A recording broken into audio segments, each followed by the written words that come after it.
फाटल्या कांय वर्सां सावन लायटीच्या खांब्या वयल्या केबलांची येणावळ वीज खात्याकडेन येवपाची आशिल्ली. प्रकरण कोर्टान पावले. मंगळारा सुनावणी जाली. वीज खात्याक दिवपा आशिल्ली थकबाकीची उण्यांत उणी 20% रक्कम भरची म्हूण हायकोर्टान इंटरनेट सर्व्हिस प्रोवायडरांक ऑर्डर दिल्या.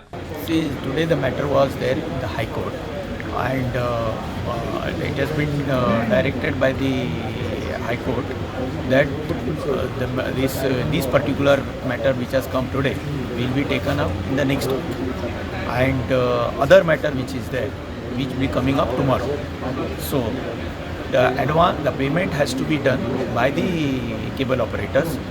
That again it is said in the book.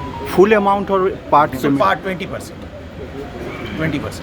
So can we say that High Court has ordered or it has been suggested by the High Court? What should It be? is as long as today it is suggested by or no orders have come yet. So matter is kept, this cable operators matter next week. Next week. Thank you. Next week. So both the petitions have to be taken together. No. One petition will come tomorrow and today's petition will come next week. These are two separate petitions because one petition is on cables was challenging the tender of ITNL, and this petition is independent. ISP petition, they have not paid anything. That petition is separately independent. प्रुडंटा खातीर senior reporter Mukesh Kumar.